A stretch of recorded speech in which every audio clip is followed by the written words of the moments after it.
Good afternoon, everybody from The Hague.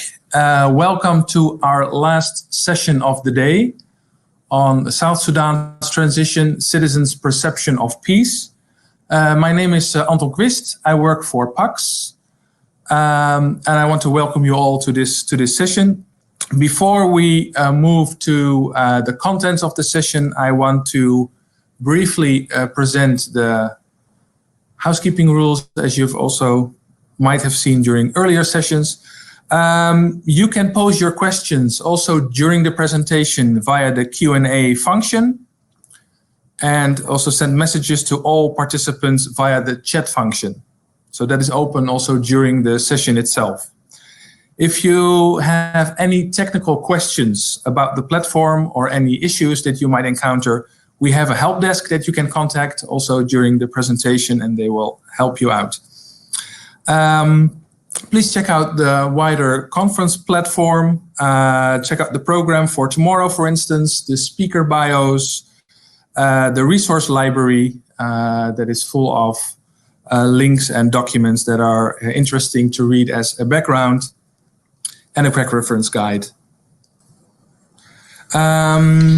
Of course, we also have the meet and greet space for networking. That is more like the meet and greet is for one-to-one communication with other participants and speakers during this conference. And of course, we also have the networking islands in which you can do some group networking in a nice tropical setting. You are encouraged to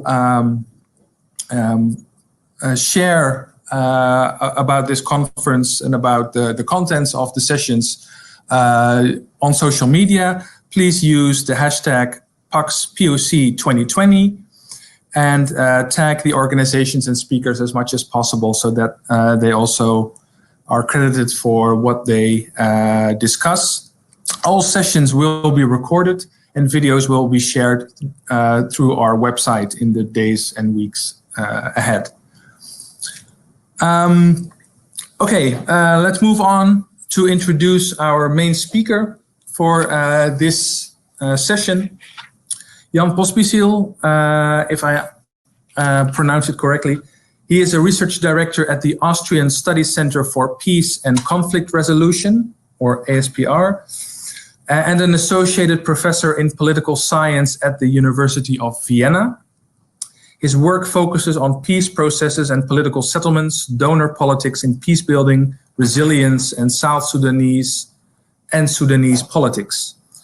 Jan currently heads the workstream on local peace agreements in the Political Settlements Research Programme at the University of Edinburgh, which is funded by the UK Foreign, Commonwealth and Development Office. His monograph, Peace in Political Unsettlement, has recently been published by Palgrave Macmillan. Jan is joining us from Juba. I hope the connection will hold, knowing that these things can be tricky in Juba. So I would like to give the floor to Jan Pospisil. Yeah, I think thanks so much for introducing me. Thanks so much for the ability to speak at this conference. Indeed, I'm speaking from Juba, so I hope everything goes fine. I'm still on mobile connection, which is these days even more reliable than Wi-Fi, so I hope everything goes fine. What I'm going to speak about today is a project I'm involved with that started early this year and will go on as it looks like for the next 2 to 3 years, which has, I think, significant overlaps and connections to the topic of protection of civilians. So I think it makes indeed sense to dive into that and present some of the initial findings we have. It's called the Citizens' Perceptions of Peace. This is the title of the project. It's an initiative funded by the US State Department, by the United States Institute for Peace, and conducted by a consultancy called Dead Crow, headed by David Denk, who is partly in Nairobi, partly here in Juba as well. The main idea that we have with this study, and this is kind of the main entry point, is that we would go, so we are not doing that kind of political analysis that would kind of decide if there's war, if there's peace, what are the problems, in a kind of top-down analysis, but would go to communities and let them themselves define and develop indicators on what peace actually is for them, what is important, how they would see change, and when they know if peace has kind of arrived, if you wish, and what consequences this has in their daily lives. How do we do that?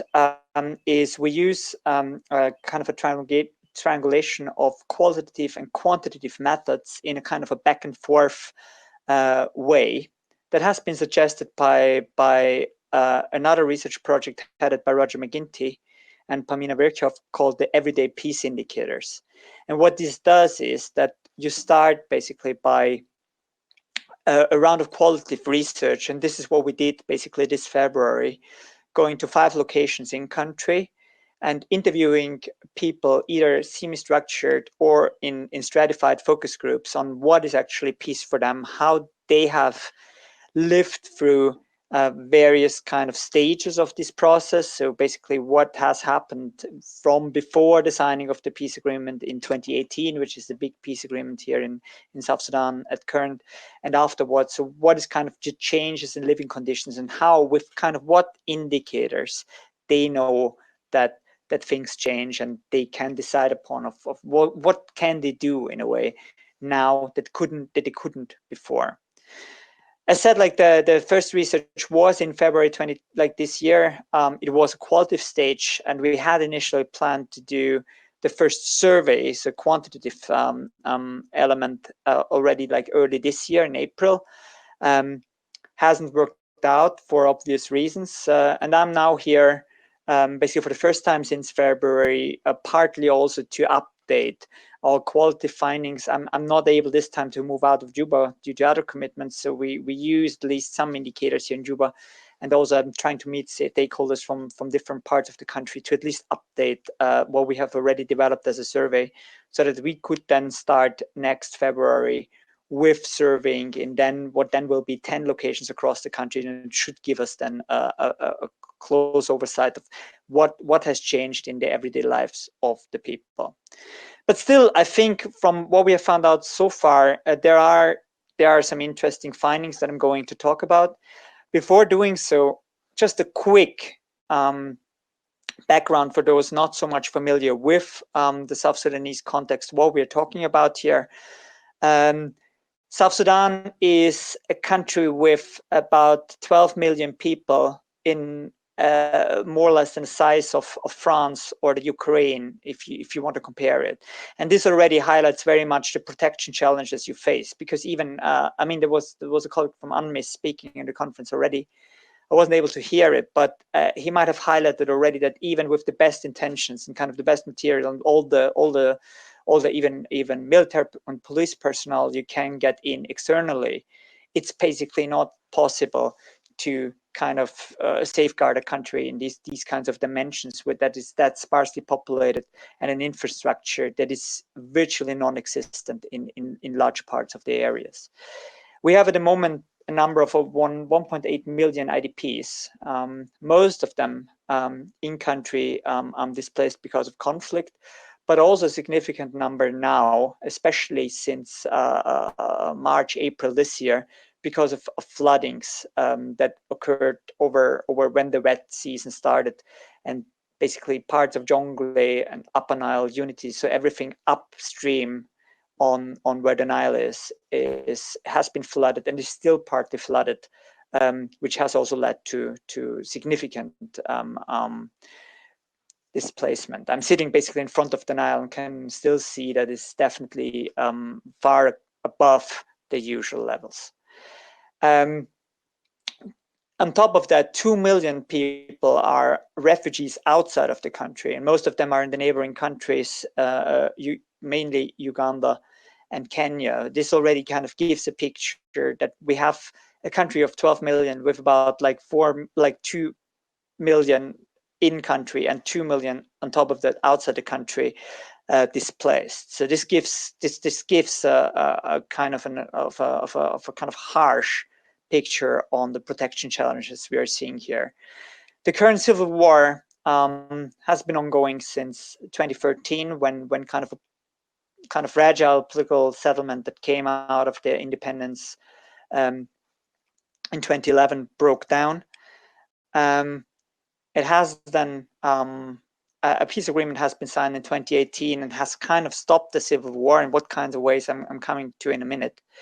We have, and this is important to notice, on top or kind of in parallel to the civil war, ongoing armed conflicts at subnational and community level, which involve partly large-scale and well-organized militias in Jonglei especially, but also in other parts in the west of the country, and increasingly also including so-called holdout groups that haven't signed up to the peace agreement in Equatoria in the south of the country. So in several parts of the country, there is an ongoing conflict, even though that the main kind of national conflict is in a state of a truce.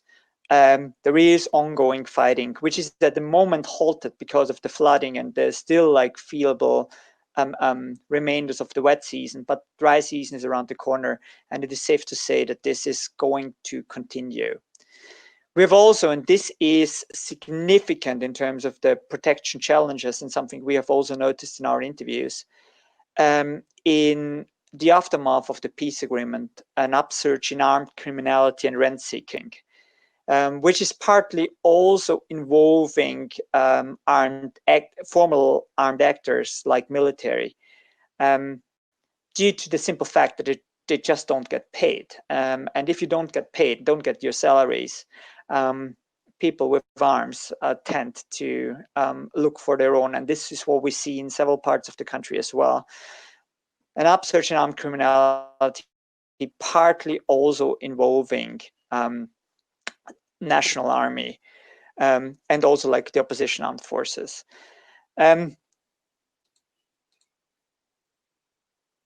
So what has happened, and what was basically the context when we started our research? In 2018, there was a revitalized peace agreement signed between several of the main factions that were protagonists in the civil war, mainly the Sudanese People's Liberation Movement, which is in government.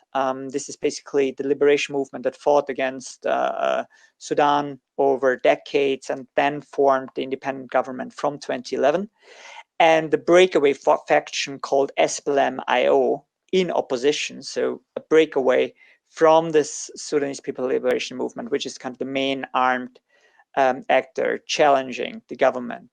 There's other actors as well. I won't go into details, but there has been now a revitalized peace agreement signed in 2018, which is, as the title says, revitalized. So it's not the first one. There's already one signed in 2015 after considerable international pressure, which didn't hold for long. There was a renewed civil war from 2016 for another 3 years, basically, until this agreement has been signed, also with considerable international pressure from neighboring countries. But since then, there is a fragile truce at the national level. Whereas, and one has to say this is also relevant for the broader implications, the government is in a very strong position, not just politically, but also in terms of the kind of armed power vis-a-vis the opposition, which is in a way one of the reasons why this fragile truce kind of holds, because there is a certain power imbalance. But it's at the moment very difficult to challenge the government militarily, especially for the SPLM-IO. There's a transition period ongoing, which is considerably delayed. We have talked about the ongoing armed violence. What is important about the transition period, that there should be a substantial process of security sector reform ongoing, which has considerable implications on the protection agenda. Because what is planned, that SPLM and SPLM-IO, so the both main opposition parties, like the opposing parties to the agreement, form what they call necessary unified forces, a joint army, which then should be a true kind of national army. And then there should be, like, from all those not getting trained into the army, also other security forces formed, such as a national police force, which is already existing but should be bolstered in this process, and other additional security apparatus like wildlife services and others. Important because these actors, these national security actors, should be, as the peace building plan goes, the main actors in guaranteeing the national protection agenda, with all the problems that go along with this. I'm just saying this now. I'll come to details in a second. What are the concrete challenges, on the other hand, for the people? So I've talked about the large number of IDPs. Many of them are dispersed around the country. There's also, like in Juba here, IDPs basically camping wild in various parts of the city. But a main portion is in 6 so-called POC sites, protection of civilian sites, that are, or like to be fair to current events, have been managed by UNMIS, so the United Nations peacekeeping mission. They are in Juba here. There are 2 in Juba. There's one in Bor, one in Wau, one in Malakal, and the biggest one in Bentiu. In total, there are several. Like, this is the official number is 190,000, but it's more than that. The IDP site, the POC site in Bentiu, has in itself at the moment still 160,000 people, which is, well, even in IDP terms, one of the biggest IDP camps globally. And you have to say that the POC site concept, as it was used here, as particular protection of civilian sites, is something which has developed in this conflict as a new kind of invention issue, if you wish, in UN peacekeeping. It was mainly people seeking refuge from ethnopoliticized violence.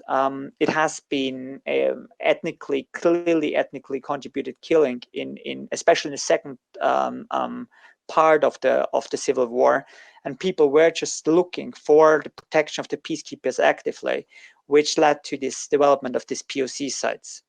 And how these POC sites looked like, it's difficult because I'm coming to this in a second, they are not POC sites anymore, was that UNMIS would basically build around their troop sites these POC sites, and would kind of safeguard entry, would safeguard them from the surroundings, and would also use and employ private security companies that would then safeguard access. And you needed a specific permissions and all these kinds of things to go back and forth, which was a major element.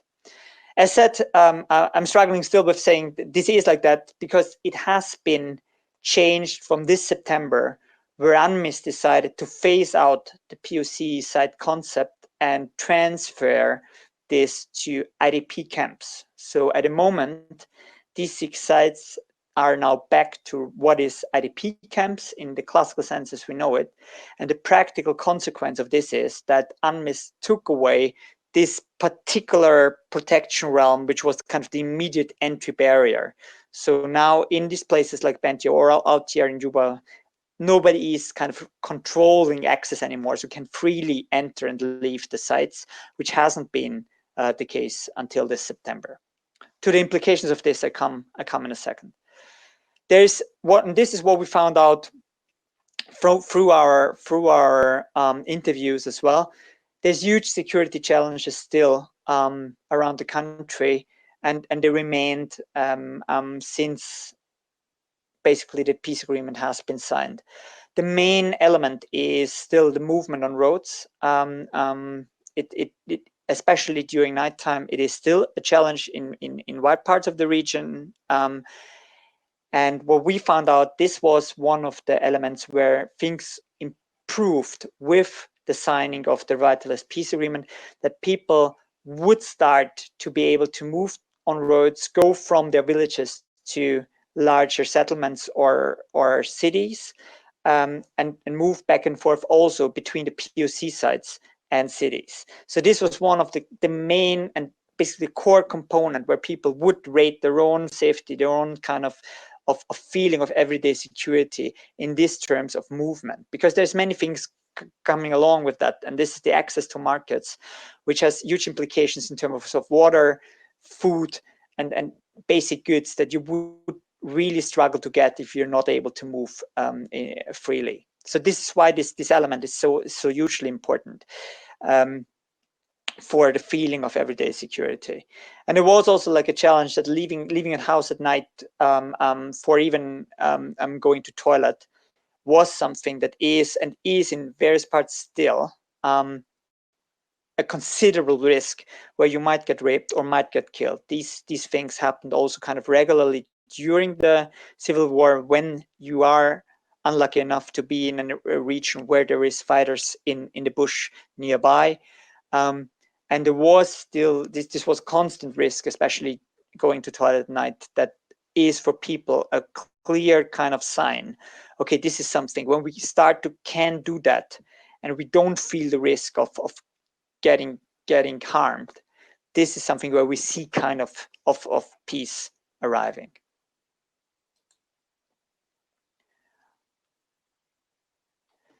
As said, we found out in our interviews that this indeed, so road safety and moving around in the dark, not necessarily over land, because this remains highly risky, but at least in the close surroundings to one's home, these have been the main two improvements where people would indicate, okay, there's a real change happening.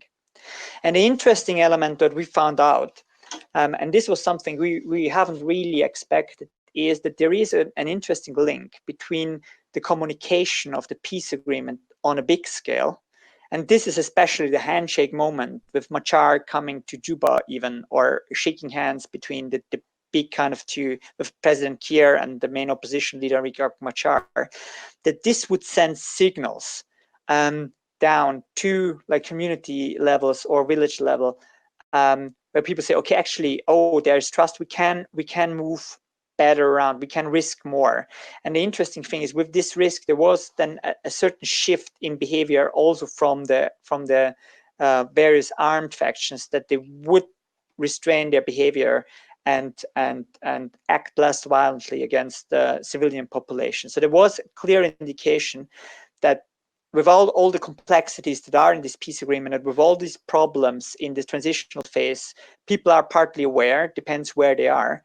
But the main element was seeing this handshake moment led to an improvement of everyday security and on the general protection situation.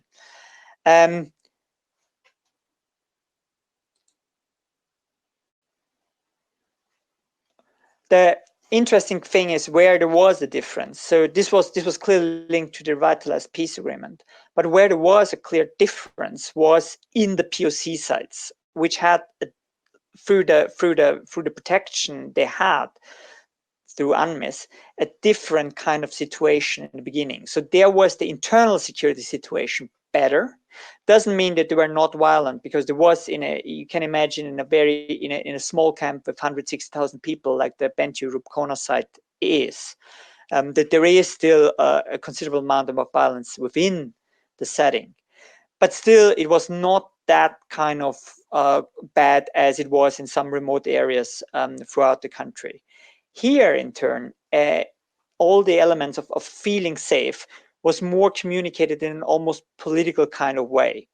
And here it was clearly perceived by people, and this the kind of initial moment or the trigger moment was the discussion about the number of states within South Sudan, where people would feel kind of be taken seriously or not. The reason for this is very clear, that mainly in POC sites are people from the political opposition, so not so much people from, and also this refers also unfortunately to ethnic political communities from government.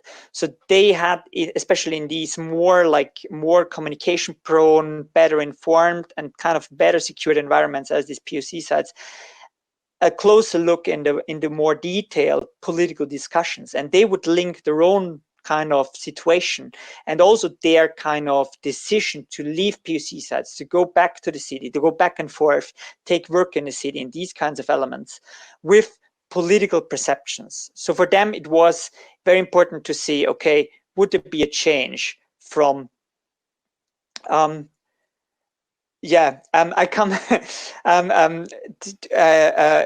there be a change in the political arenas? Yeah, we have heard, and this is the interesting thing, has there been a change in the threat perceptions because the threat has disappeared? I had discussions with the DSRSG from UNMIS recently, and I'm aware of the argument. As said, there is a truce that holds between the two main parties, and it is unlikely, and I think this is where this argument from UNMIS goes, that there will be a kind of structured attack from whatever side on POC sides. Having said that, there's other elements to be taken into consideration that are kind of, and I have ideas why this is the case, are not so much taken into consideration by UNMIS. First of all, what has to be taken into account, it's not so much just the strategic kind of attacks by forces going into the sites that is the problem. What happened basically in Bentiu was, and I spoke with people in the camp that then made their way here to Juba, was basically 2 weeks after they took away the private security, there was armed people just coming into the camp and looting. This is not necessarily the kind of political threat we are seeing, but what I've spoken before in terms of armed criminality and the problems around that, this is significant.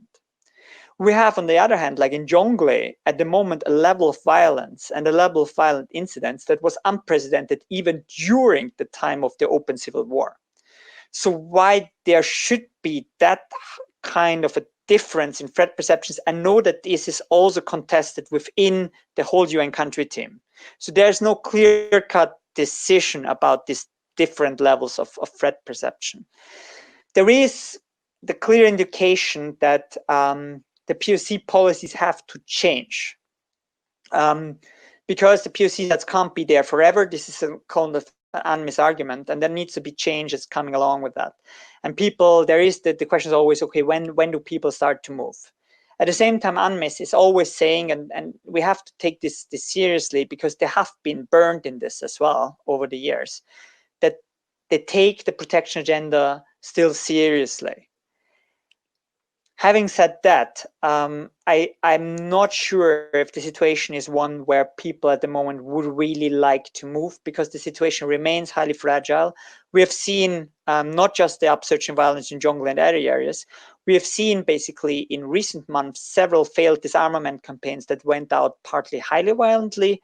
We have seen in several parts of the country as well strategic killings, for example, by humanitarian workers, and we see a constant delay and almost like a failing, I would say, of the building of this necessary unified forces that then should be actually the protection agenda. So what I'm missing in UNMIS argument, it's a bit of a hard thing to say because they have the logics that we have to respect. But what I'm missing in this whole argument, who should really take over this protection? I can't see at the moment too easily somebody who is really taking this on. Oh, well, okay, sorry, this was a short power cut I have here. But I hope I'm back on. So this is basically the slide. Can you hear me? It's all fine? Power went back on? I hope it's okay.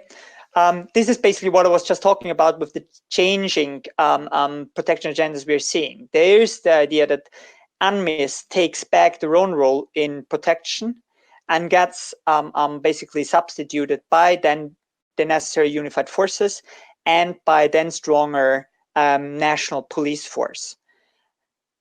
If this is going to happen, I say at the moment I don't see the capacity, not even in Juba. Not at all in the more remote areas, also not in Bentiu. So this will be a challenging kind of thing as this is going to happen, especially since the UN system is the only system, that's external system that is really involved in security sector reform. Basically, all bilateral actors are not engaging in this for reasons because they're got burned in recent years. So this is a bit like the problem. There is also the idea to strengthen the role of local government and customary authorities in kind of permanent conflict management. There's lots going on, and there is some successes in this respect. So this is sort of working, but still the challenges are on the broader scale so vast that this works well in some areas, but it's probably not the recipe for the country as such. And there's also the idea, which is, by the way, something especially South Sudanese civil society has real hopes, and basically political arena here, that disarmament might be a way forward, especially kind of the broader kinds of violence reduction in a broader scale. But unfortunately, we have to say that so far successful disarmament campaigns are still here. There's a huge issue behind that.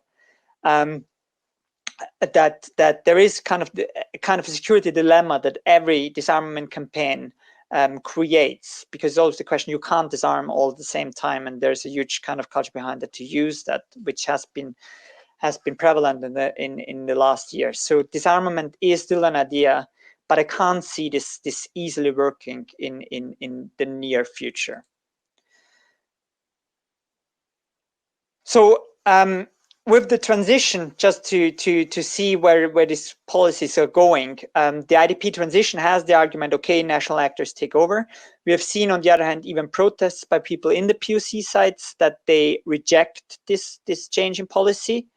But there is the idea also by the UN system at large, and also supported by bilateral donors, to pursue something like community-led protection, try to localize the POC agenda, if you wish, and kind of link that with the broader resilience agenda, which means kind of, okay, we better infrastructure, we kind of try to get smart success going, we try to engage youth and make kind of communities resilient to conflict in a way, and make kind of mitigate almost consequences and limit the risks of armed subnational and localized violence. This is basically where the whole trend is going.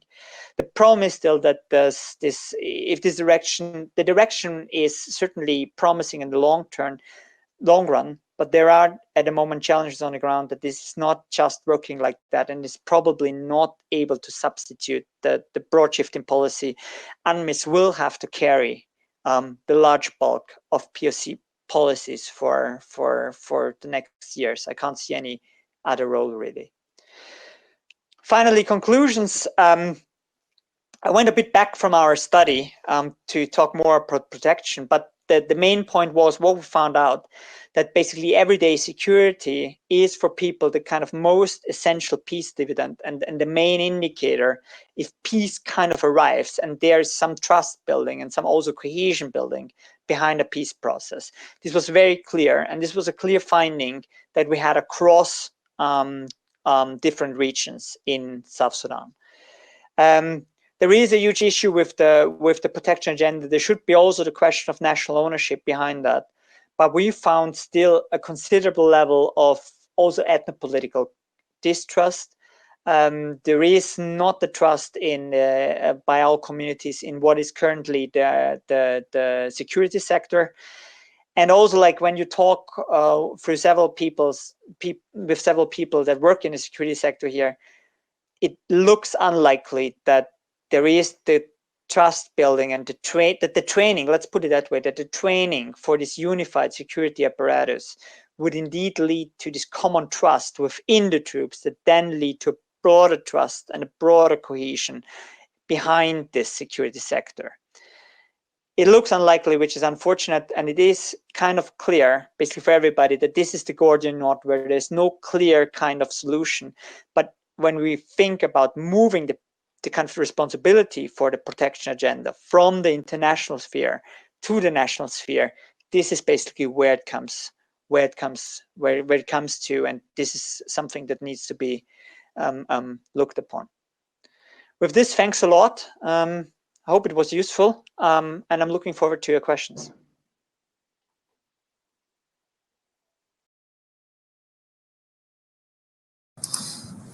Sorry, I muted myself. Thank you, Jan, for your presentation. I hope the slides were also visible, as a few of them might have been hanging in the process. But thanks very much for your extensive sharing your extensive knowledge on the current affairs and the state of the peace process in South Sudan. I've seen a couple of questions coming in. And while you've touched upon some of the topics, I want to share them with you. The first one is the UNMIS force commander claimed this morning in one of the other sessions that the POC sites were no longer needed because, as he said, threats have disappeared. What is your response to that claim? Yeah, I mean, I tried to answer that already live, basically in the presentation. I see the rationale, but I have to say the rationale is political. There is a transition ongoing, so in a way, it's a bit being between a rock and a hard place. You have to put trust in a process that can't be really trusted. And UNMIS can't escape this, and this is unfortunately where the POC site issue comes to. The first thing, like, there's two answers or three answers. So I see first, yeah, there is this truce between SPLM in government and SPLM-IO, and this is the two big forces. And I see it, and I said that unlikely that this is going to indeed go into the 2016 situation again. So this is where the UNMIS rationale is based. We have, on the other hand, and this is something not claimed by me, but by ICRC, WFP, so by the huge agencies, there also partly are even WFP in the UN system, that we have an unprecedented level of violence and armed violence in several parts of the country.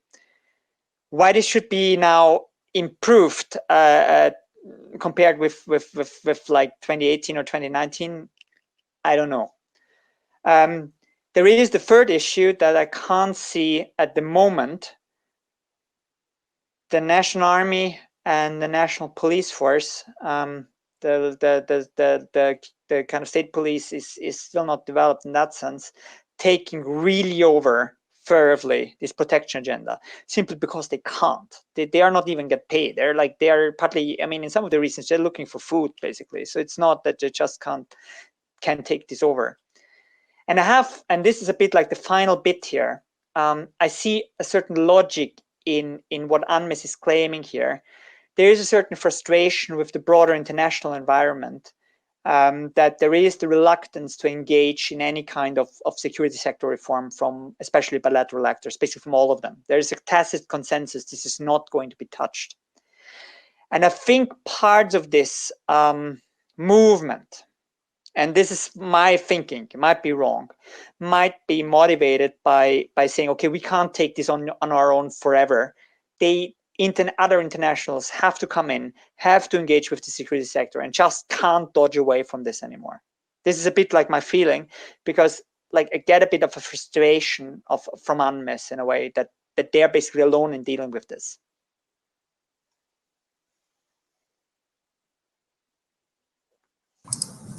Thank you, Jan, for this for your outspoken and insightful response.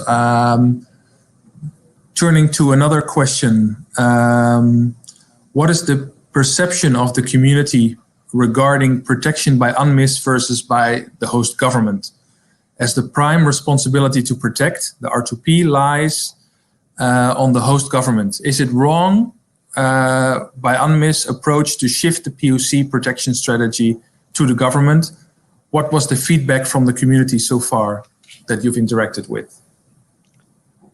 Yeah, I mean, the answer from the last question kind of applies, but there is, I have to say also, I haven't been able to go back to the site since then, but I have spoken with people in the Juba POC and from the Rukona Bentiu POC. We have reports from protests even within the POCs that they were protesting that UNMIS makes the shift, and people are very unhappy and are afraid for the right reason or not. We just don't know. We can't really judge if this is for the right reasons. So they don't trust the government basically, Why is this the case? There was, so for example, like in the Juba POC are mainly people close to SPLM-IO and other opposition parties that got like basically there in the aftermath of what they call the Juba incident, which was basically some days of fierce fighting in the city, which got along, and you have to take this seriously, with clear targeted killings of several ethnic groups. It was basically targeted killings of Nuer by others, which led them to seek refuge. And this is not too long ago. This is 4 years ago. So we have to take kind of these concerns in a way seriously. And I hear that there's still these concerns there, and they are communicated for the better or the worse in ethnopolitical ways. So if you speak with people here, they would always say, okay, we are kind of nowhere in this camp. This is basically a Dinka-run government. We are afraid. This is problematic in itself. I'm kind of aware. And it is not true in that clear-cut sense, but it is a bit like the concern that is in these camps still there. And that's the reason why they don't really trust the government. Because the problem is, you have to take into account, is this now, on paper, it's of course a unified transitional government. But I mean, even like if you speak with IO people, they would say, okay, Riek Machar is even contained here. He can't even move anywhere. So the question is, to what extent is this unified or not, is a political question. It's not clear-cut. Thank you, Jan. Moving on to another question. Does the impact of the handshake moment indicate that the high-level change and dialogue should be prioritized over grassroots engagement, or should both go hand in hand? I mean, this is really an interesting question. First of all, I think it shouldn't be prioritized. But I was kind of struck by this, that this was something that people would really see. And it has to do with kind of a variety of reasons. One of these is the pure communication infrastructure, that kind of, okay, what is actually communicated from this agreement? And often the only thing that really makes it to the more remote areas is, okay, oh, they have shaken hands, they talked to each other, they signed, and that's it. Interestingly, like, for example, that's what I meant before, in the POC sites, they're more detailed, so that they kind of, the parts of the agreement are communicated, and they know what they're speaking about with security sector reform, transitional justice, all these elements, but most people wouldn't. So this is basically what they get, is kind of the big thing. The interesting thing, and this is what everybody kind of here says, you can do a lot of grassroots peacemaking, and it's very, very useful. But when the big level breaks down, it's all gone, like in basically no time. On the other hand, if you have just this big kind of thing and kind of neglect what is ongoing in terms of violence in various parts of the country, there's enough people here that take their phones, intervene, and try to get something out of this whole process by kind of interfering. So you have a permanent kind of hybridity, first of all, that's not clear-cut what is what, but you need really both going kind of hand in hand to make some kind of progress. But it's not, I think the important message that we kind of, if you want to distill this from our findings, it's a bit like far, but I kind of believe in that, you can't substitute one with the other, or vice versa. It's literally both is necessary.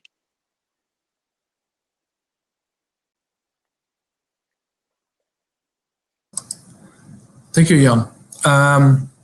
We still have time, so I'm moving on to the next question. The current situation in South Sudan, combined with the track record by the international community, seems to lead to pessimism. What do you see as venues for improving the situation? Yeah, I mean, the interesting thing is I'm partly here also because I'm tasked to do a conflict analysis for parts of the UN system, and we are asked to develop scenarios on the peace process. So to be honest, I'm not, the problem here that we see is that we are not at a critical juncture here. This revitalized agreement has been signed under incredible pressure in a kind of a very stalled situation, especially for IO, and the idea of the government that they could basically win it. So this is not a good situation for huge change that is upcoming. But on the other hand, what you see always basically when there is a kind of a more peaceful situation, things here change very, very quickly. There's an increasing number of kind of professionals that kind of really try to invest, try to do things. You have a lot of also private civil society and grassroots initiatives for peace building that are not donor funded, that are really just emerging and really try to do something. And you see an increasing tiredness about this whole kind of situation that is really different from a few years ago. And I think there is some broad kind of change developing. I'm kind of afraid that I don't see this country evolving to a completely other kind of situation without having kind of a critical juncture, however this might look like. It's the same people in the same positions since decades, and these people are not going to change with whatever kind of agreement. But you see and kind of an amazing development happening, I think, below that. And there is everything basically in place. When some things kind of fall together for change in the right direction, things can go very quickly, very well here.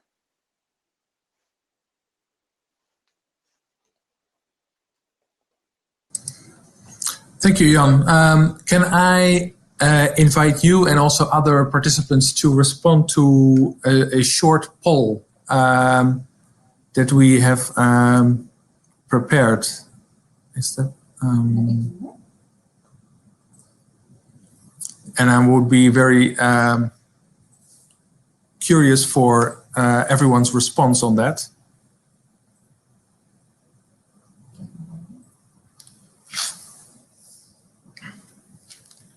One moment, so we make it visible for all of you to respond on.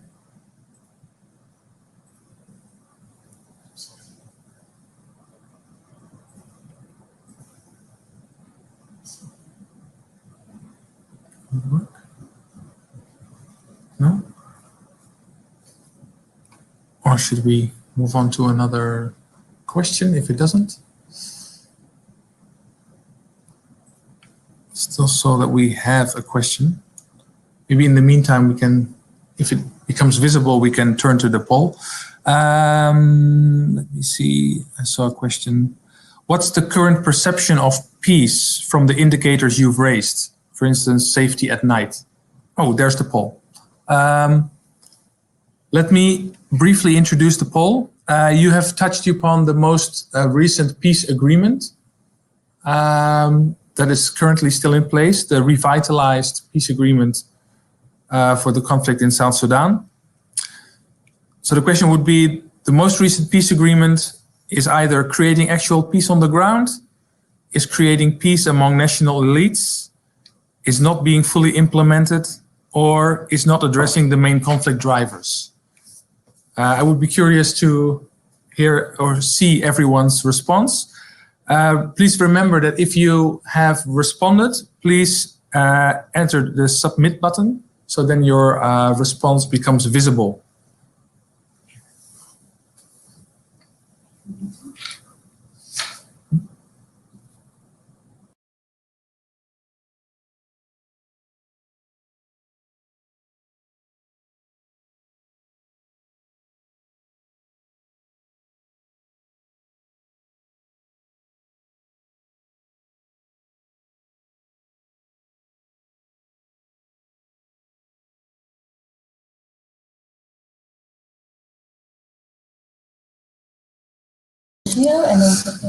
Okay, so we've seen that we have two winners. 40% of respondents.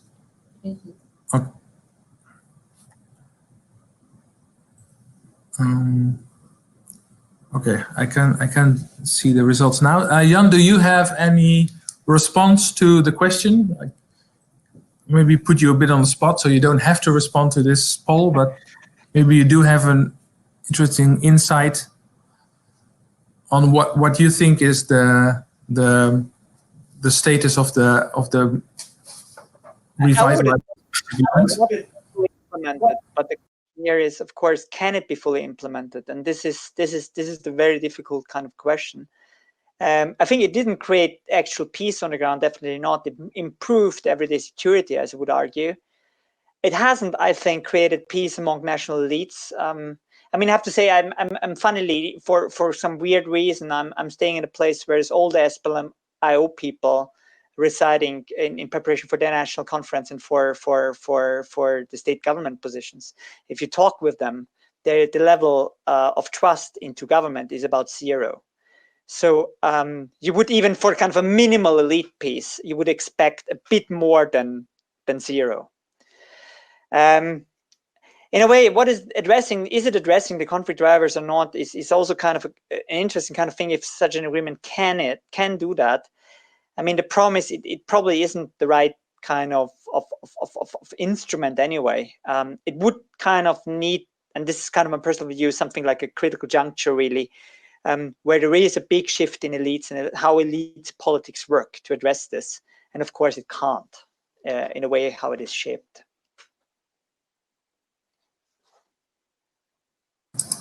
That's clear.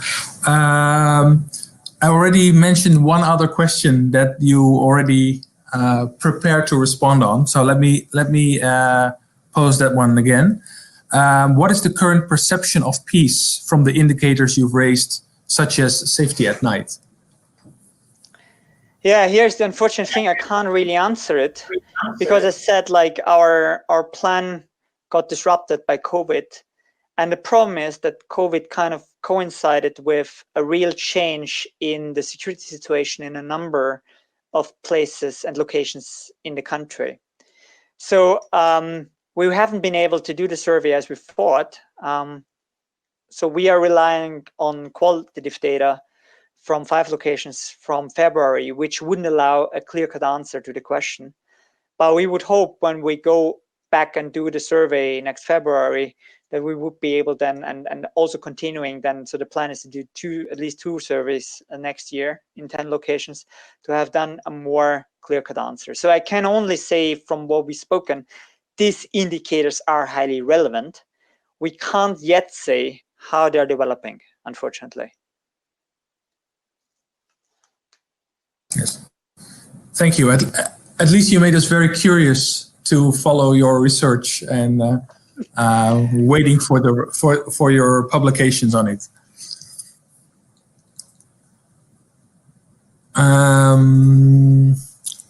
I see there was one other question that we might have already touched on, but at least I want to put it forward. What approach would you recommend to be adopted by UNMIS when it comes to POC? I think it is POC in general rather than the POC sites.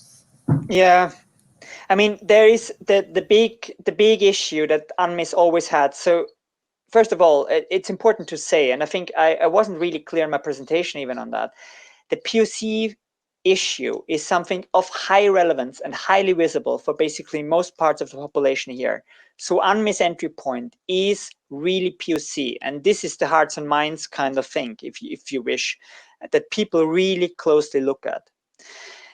The problem is with these high expectations, it's almost certain that they can't be fulfilled. As I talked about the situations that how the country looks like, even practically, this can't be done. So the main thing that UNMIS has always to do is expectation management. They have become better in this expectation management, and have kind of broadened, I think, their approach here. I think it is a bit unlucky they did this decision now. I think this decision as such, I wouldn't say it's wrong, but I think it's just perhaps in terms of what happened recently in Jonglei. I mean, we were really close to an absolute disaster. And in these kinds of situations, this shift, I'm not sure about the timing, because this sends messages that are not necessarily helping what UNMIS wants probably to communicate in a broader kind of sense. They are clear that they want to uphold this POC promise. They are kind of clear that they are not withdrawing, but I think it's kind of important also to kind of show this in a certain kind of way.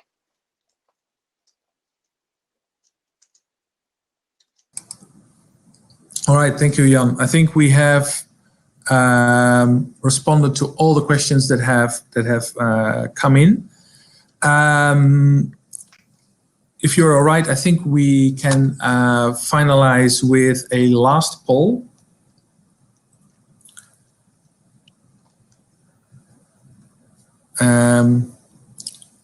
Also with the eye on of the time, I think we have done very well when it comes to time management.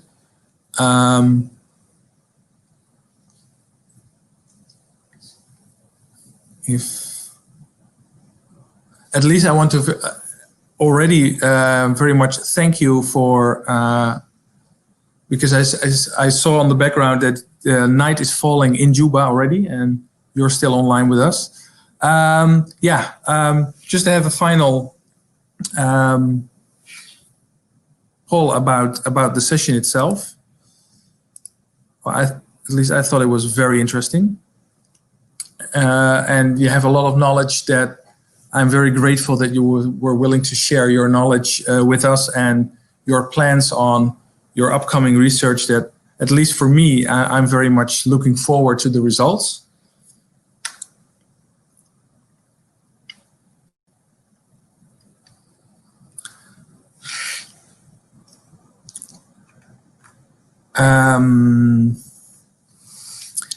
So Jan, I want to thank you very much for your presentation and for being online with us for well into the Juba night, and also for some of our participants who have been participating from Juba and from all over the world. Thank you all for joining us in this session. This is the last session of today. But tomorrow we'll have another full day of sessions ahead. And I want to invite Aaron to give us a short introduction of what is ahead tomorrow.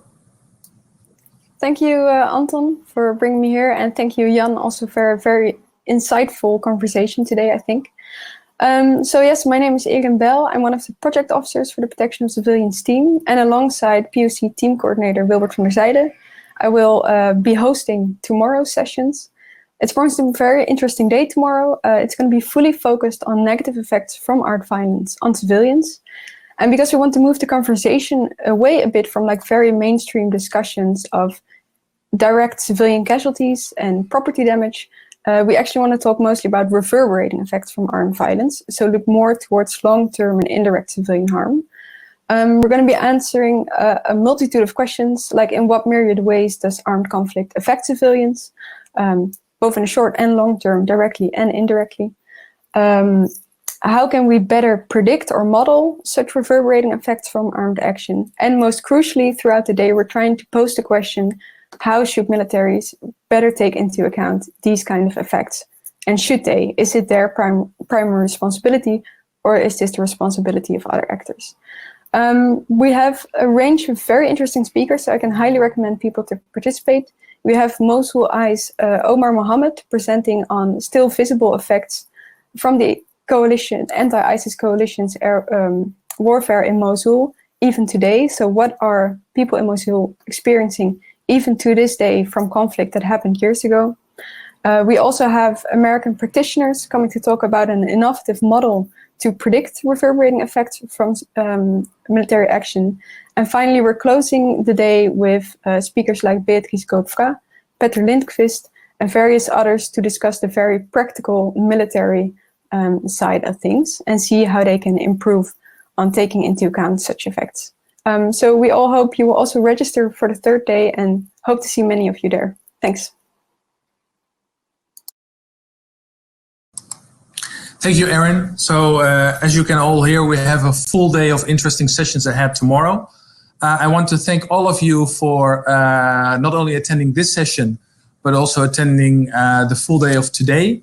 I thought we had a very interesting day full of like different stories from and about South Sudan and Iraq. Once again, Jan, thank you very much for presenting about your research, and good best of luck also in doing your research. And I want to wish you all a very good night and hopefully see you all tomorrow.